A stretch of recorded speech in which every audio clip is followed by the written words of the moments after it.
राजस्थानी वाद परंपरा का संसार नानाविध विषयों से, कथानकों से, ऐतिहासिक पुरुषों से, ऐतिहासिक घटनाओं से भरा पूरा रहा है। यद्यपि ये बातें महत्वपूर्ण ऐतिहासिक दस्तावेज नहीं है, न हम इनको एक संपूर्ण इतिहास के रूप में स्वीकार कर सकते हैं, लेकिन इनकी सबसे बड़ी विशेषता है कि ये इतिहास के सूत्रों को जोड़ने का काम करते हैं।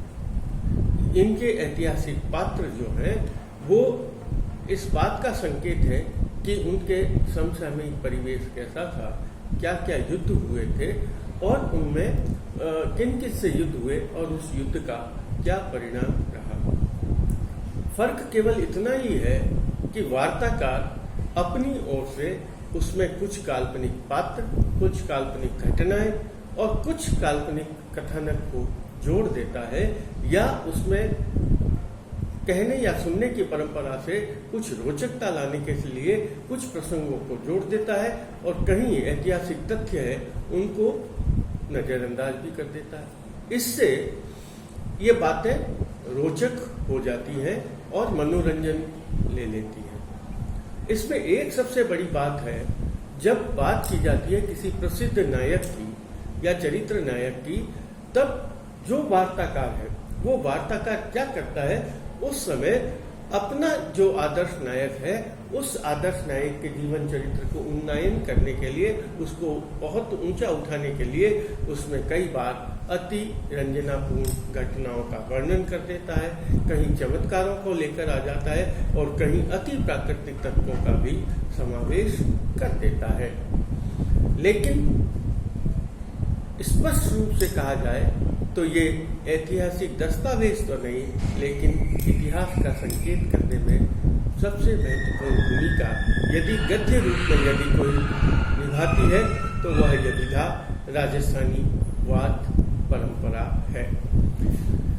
राजस्थानी ऐतिहासिक बातों की परंपरा में आज एक छोटे से प्रसंग के साथ एक महत्वपूर्ण बात, सातल सोमरी बात का आज हम वर्णन करेंगे, आज हम परिचय प्राप्त करेंगे। इस सातल सोमरी बात जो है, इसमें सातल और सोम दो भाई हैं और वे अलाउद्दीन खिलजी के यहाँ उनकी सेवा में रहते हैं और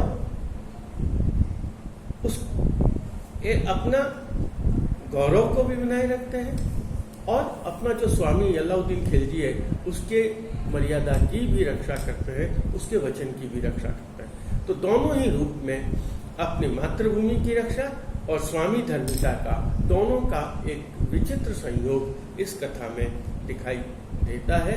इसलिए यह कथा भी अपने आप में बहुत महत्वपूर्ण है।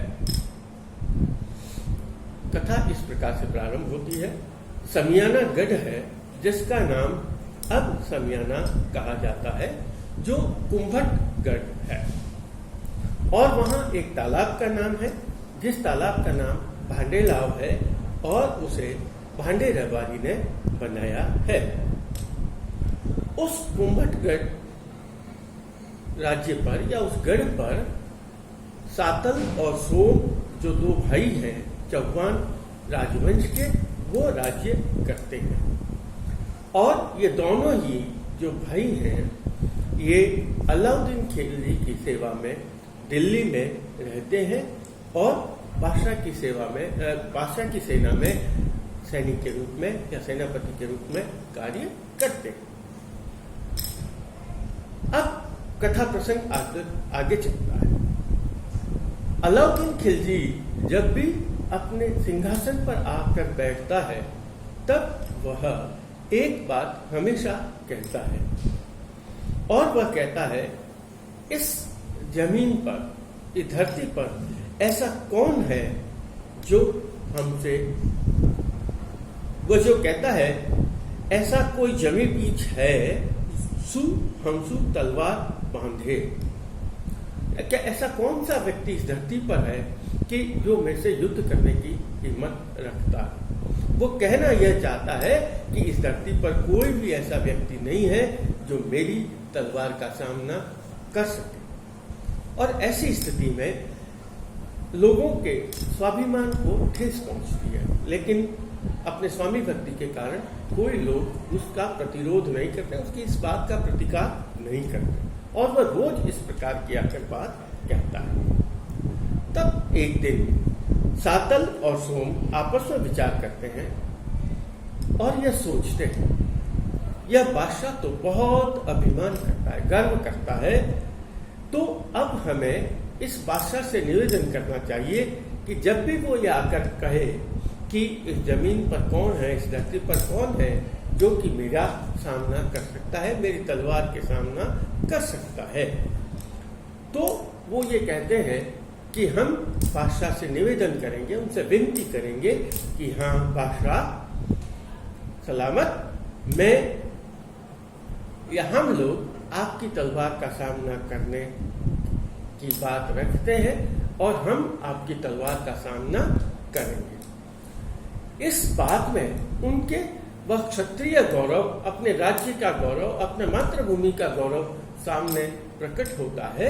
और यही इस कथा की सबसे बड़ी विशेषता है, जहां वह कहते हैं कि हमें रोज जो हमारे स्वाभिमान को चुनौती मिलती है, हम राजा के बादशाह सलामत जो हमें रोज इस प्रकार की बात कहता है, तो उसे अब हम इस बात पर चुनौती देंगे।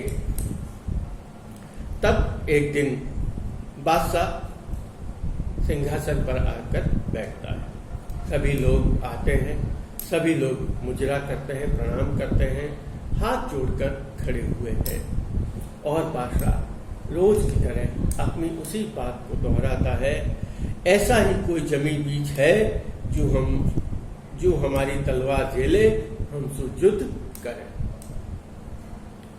तब सातल सामने आकर हाथ जोड़कर प्रणाम करता है, सलाम करता है। करीने कहता है और सामने आकर सलाम करके प्रणाम करके, क्योंकि वो उनका शासक है, उनके स्वामी है और वो उनके सेवक हैं, इसलिए बहुत ही आदर और सम्मान के साथ बादशाह सलामत के सामने आते हैं और उन्हें यह बात कहते हैं। क्या कहते हैं देखिए, इस बात में लिखा हुआ है, हम ऐसी बात कहता हूँ सु हरामखोरी लागती है, फिर हजरत कहते हैं जो कोई तलवार झेले नहीं सु हम झेला। कि श्रीमान स्वामी, हम जो ये बात कहते हैं बादशाह सलामत, हम जो ये बात कह रहे हैं यह हमारी हरामखोरी है, कृतज्ञता है कि हम आपके सामने यह बात कह रहे हैं। लेकिन एक बात, आप जो रोज आकर कहते हैं कि कोई भी मेरी तलवार झेलने के लिए तैयार नहीं है, तो हम आपकी तलवार झेलते हैं, हम आपकी तलवार का सामना करना चाहते हैं या इच्छा रखते हैं। बादशाह सातल की इस बात को सुनकर बहुत प्रसन्न होता है, वह भी वीरता का सम्मान करने वाला था। उसने क्या कहा, शाबाश सलामत सातल, सत रहमत है तुमको, शाबाश, बहुत बहुत शाबाश है, बहुत अच्छा लगा मुझे कि तुम मेरे तलवार का सामना करने की हिम्मत रखते हो, या तुम यह बात कह रहे हो कि तुम मेरी तलवार को झेलने के लिए तैयार हो। और उसने कहा, सातल ने कहा, श्रीमान हमें 6 महीने की अवधि दीजिए, 6 महीने के अवकाश दीजिए, ताकि मैं अपने राज्य में जाऊं और युद्ध करने की पूरी व्यवस्था कर सकूं। वह कहता है, हजरत 6 मास रिपस पाऊं, सुल सराजाम करूं। तब बादशाह सलामत उसे आज्ञा दे देते हैं।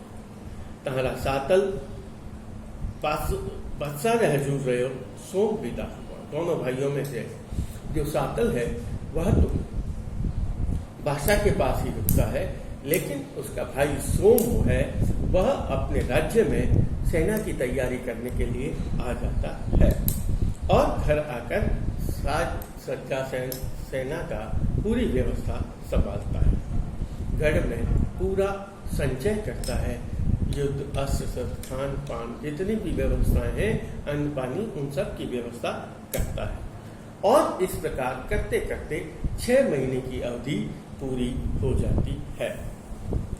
तब जब 6 महीने की अवधि होने लगती है पूरी, तब सातल भी आकर निवेदन करता है और आकर कहता है, श्रीमन 6 महीने की अवधि पूरी हो गई है।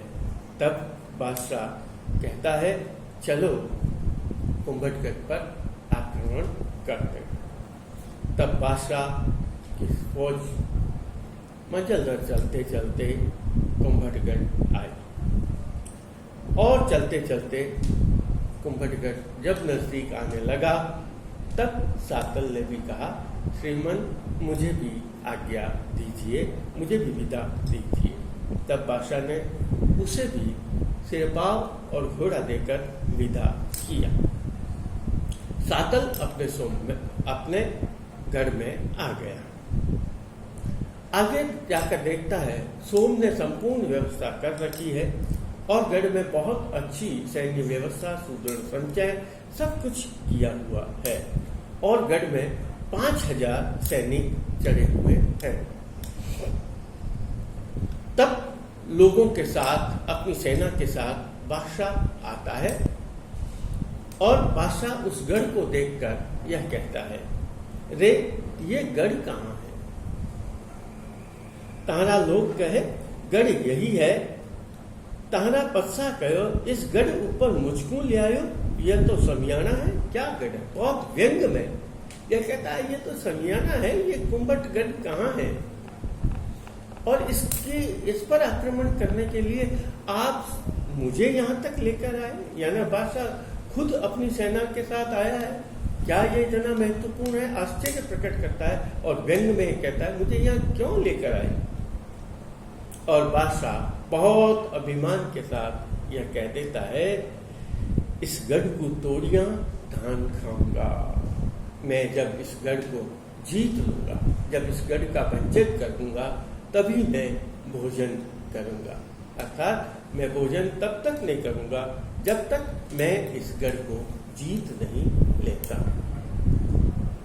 तब सेना है, बादशाह की सेना, वह गढ़ पर आक्रमण कर देती है।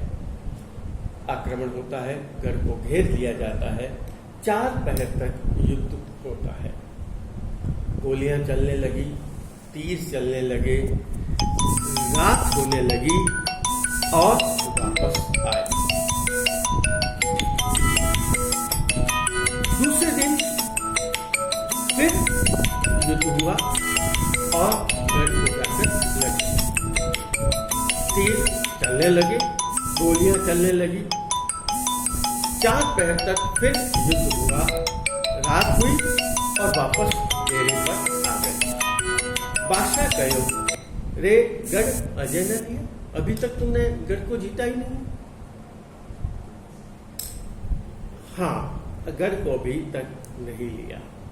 तब बादशाह भोजन तो करता नहीं है, वह केवल दूध पीता है, मेवे खाता है और तीसरे दिन फिर युद्ध के लिए सेना प्रस्थान करती है।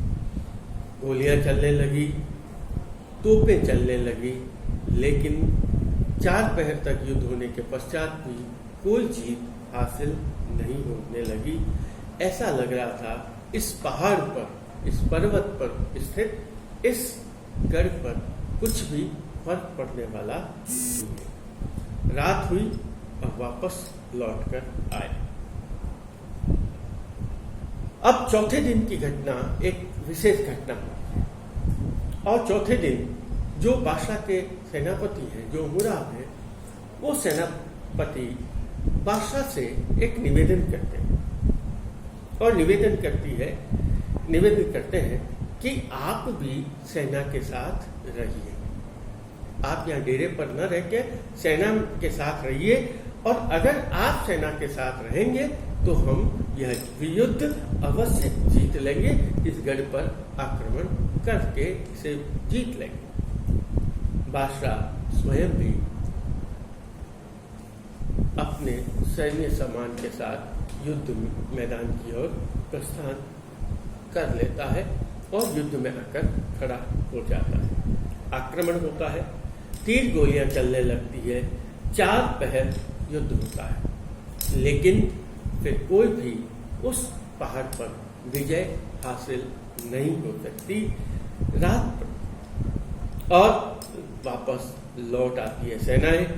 तब दूसरे दिन 5वें दिन प्रातःकाल यह विचार किया जाता है और यह विचार होता है कि हम एक मिट्टी का गढ़ बनाते हैं, एक मिट्टी का गढ़ बनाते हैं और उस गढ़ को कुंभटगढ़ का नाम दे देते हैं। और उस गढ़ में बादशाह के ही सैनिक 50 डाल दिए जाएंगे और उन 50 सैनिकों को मारकर उस मिट्टी के कोट को गिराकर संकेत रूप में यह स्वीकार कर दिया जाएगा कि बादशाह ने इस कुंभटगढ़ को जीत लिया है। और उसके पश्चात कम से कम बादशाह भोजन तो करेगा, अन्न तो खाएगा, इस रूप में वह करता है। तब बादशाह की सेना के द्वारा वहां एक मिट्टी का किला बना दिया जाता है। तब सातल सोम के पास यह सूचना पहुंचती है और यह सूचना पहुंचती है कि आपके गढ़ का एक नकली गढ़ बनाकर मिट्टी का उस पर विजय प्राप्त करने की योजना बनाई जा रही है। सोम कहता है आखिर तो हमें मरना है और अपने भाई से कहता है, अपने सैनिकों से विचार विमर्श करता है और यह कहता है कि अगर आप कहें तो मैं इस मिट्टी के गढ़ में जाता हूं। सभी लोग उसके इस संकल्प की बहुत प्रशंसा करते हैं। तब सोम 2500 सैनिकों के साथ उस कोट में, जो मिट्टी का कोट बनाया जाता है, उस मिट्टी के कोट में, उस मिट्टी के किले में चला जाता है और अंदर जितने भी अन्य सैनिक होते हैं उन सैनिकों को मारकर भगा देता है और सोम उस गढ़ में बैठ जाता है। बादशाह की फौज इस विचार के साथ आती है तो इसमें तो हमारे ही सैनिक हैं और वो उस पर आक्रमण करते हैं। युद्ध होता है, तीर चलने लगती हैं, गोलियां चलने लगती हैं, तोपें चलने लगती हैं। 4 पहर तक उस समय भी युद्ध होता है। पूरा दिन इसी युद्ध में व्यतीत हो जाता है। रात होने लगी तभी बादशाह यह आदेश देते हैं कि रात में भी रात हो गई है लेकिन युद्ध बंद नहीं होना चाहिए, चाहे रात हो गई है, युद्ध तो रात में भी होगा। रात भर 4 पहर तक युद्ध होता रहा। दूसरा दिन हो गया और दूसरा दिन उगा और दिन भर युद्ध हुआ और उस दूसरे दिन के अंतिम पहर में जाकर बादशाह की सेना ने उस मिट्टी के गढ़ पर आक्रमण किया और उसे अपने अधिकार में लिया, उसको जीत लिया। उस युद्ध में वार्ताकार कहता है 1,00,000 सैनिक काम आए लगभग, और इसी कारण बादशाह ने इस युद्ध को, इस गढ़ को लाखावत कर दिया। सोम अपनी मातृभूमि, अपने वचन और अपनी आन मान मर्यादा और स्वाभिमान की रक्षा करते हुए शहीद हो जाता है। उस प्राण न्योछावर अपने वचनबद्धता के लिए हो जाते हैं। इसके पश्चात बादशाह अलाउद्दीन खिलजी वहां 12 वर्षों तक रहता है और लगातार ही 12 वर्षों तक युद्ध चलता है, लेकिन बहुत प्रयास करने के बाद, बहुत युद्ध करने के बाद भी बादशाह उस शमियानागढ़ को जीत नहीं पाता है और बादशाह पुनः दिल्ली के लिए लौट जाता है। 7 कोस से जाता है, बादशाह की फौज रवाना हो जाती है और 7 कोस कनियाना पर जाकर उनकी फौज उतरती है। तब सातल अपने सैनिकों को बादशाह के पीछे भेजता है और कहता है कि बादशाह को वापस बुलाओ, और बादशाह से निवेदन करता है कि बादशाह सलामत आप वापस लौट कर आइए। वह कहता है, हजरत अपूठा आइए, मैं कोट दूं, हजरत का बोल गात जोड़ता है। श्रीमान, आप वापस लौट आइए, आप हमारे स्वामी हैं और हमारे स्वामी ने यह कहा था कि इस जमीन पर कोई भी ऐसा व्यक्ति नहीं है जो कि हमारे से युद्ध करे, मेरे से जीत सके। हम तो केवल आपके इन वचनों का चुनौती देने के लिए हमने ये सब कुछ किया। आपका वचन खाली नहीं जाना चाहिए। आपने जो वचन दिया, आपकी जो बात है, वो बात की रक्षा होनी चाहिए, इसलिए आप वापस आइए। तब बादशाह वापस लौट कर आता है और सातल अपने गढ़ को खोलकर अपने सैनिकों के साथ युद्ध करता है और उस युद्ध में सातल भी काम आ जाता है। इस प्रकार बादशाह गढ़ को फतेह करके दिल्ली पहुंच जाता है और शमियाना पर बादशाह का अधिकार हो जाता है। इतिहास की घटनाएं चाहे कुछ भी कहें, आज के समीक्षक का कुछ भी कहें, बाद की परवर्ती घटनाएं चाहे कुछ भी कहें, लोग कुछ भी कहें, कितनी सत्यता है इन घटनाओं में, कितनी कल्पना है, कितना विचार है, ये सभी बातें एक अलग हैं।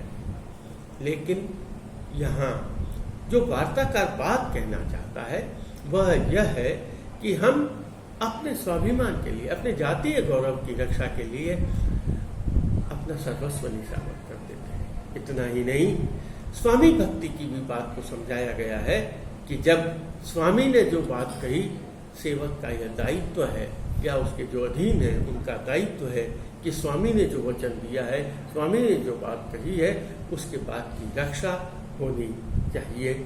और सोम ने मातृभूमि की रक्षा के लिए और सातल ने अपने मातृभूमि की रक्षा के लिए और अपने स्वामी की रक्षा के वचनों के लिए अपने जीवन का बलिदान दे दिया। और इस प्रकार ये एक महत्वपूर्ण राजस्थानी बात परंपरा की बात है। इतिहास चाहे इसे सच्चा कहे, झूठ कहे, गलत कहे, इसमें कमियां निकाले, लेकिन राजस्थानी लोक और संस्कृति में यह कथाक्रम और ये लोक नायक जन जन के हृदय के सम्राट बने हुए हैं। उनका बलिदान सदैव सदैव अमर है और रहेगा। धन्यवाद।